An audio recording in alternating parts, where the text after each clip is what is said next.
दोस्तों, इस संसार में जब भी किसी ऋषि मुनि ने तपस्या करने की कोशिश की है, तभी स्वर्ग लोक के इंद्र को लगा है कि अब उनकी गद्दी खतरे में है। इसलिए उन्होंने किसी न किसी अप्सरा को उनकी तपस्या को खराब करने के लिए उनके विरुद्ध में उनके पास भेजकर और उनकी तपस्या को खराब करने का प्रयास किया है, और वैसा होता भी आया है।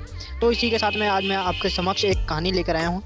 जब कांडू, जो कि गोमती नदी के पास मर्द घोर तपस्या कर रहे थे, तब उसी के साथ में इंद्र को लगा कि उनकी गद्दी खतरे में है। तो उन्होंने अपनी गद्दी बचाने के लिए प्रेम लोचा अप्सरा को, जो कि बहुत ही खूबसूरत थी, मान लो उसका जन्म ही किसी न किसी की तपस्या को भंग करने के लिए हुआ है, उसको उन्होंने चुना कांडू की तपस्या भंग करने के लिए, और वह उनकी तपस्या भंग करने में सफल भी हुआ। जैसे ही कांडू की नज़र उस खूबसूरत अप्सरा पर पड़ती है, वह उनके पीछे चल पड़ते हैं।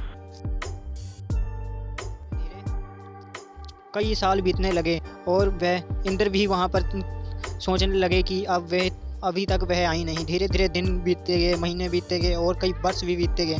तो इसी के साथ में एक दिन जब प्रेम लोचा और कांडू एक दूसरे में लीन थे, तब ऋषि कांडू कहते हैं कि तुम रुको कि मुझे तपस्या करके आनी है।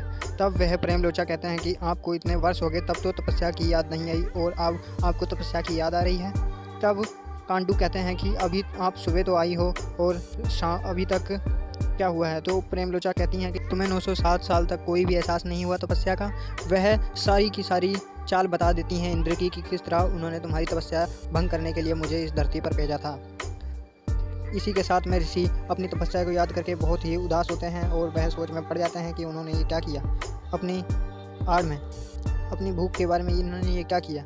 इसी के साथ में आज की कहानी ख़त्म होती है। अगर आपको ये वीडियो पसंद आई हो तो लाइक शेयर करना ना भूलें, और साथ में ये भी मैं आपको बता दूं कि ये सारी जो आपको जानकारी दी गई है, ये सिर्फ नेट द्वारा मिली है। और आज के लिए इतना ही, मिलते हैं अगली वीडियो में आगे की और वीडियो की कहानी जानने के लिए।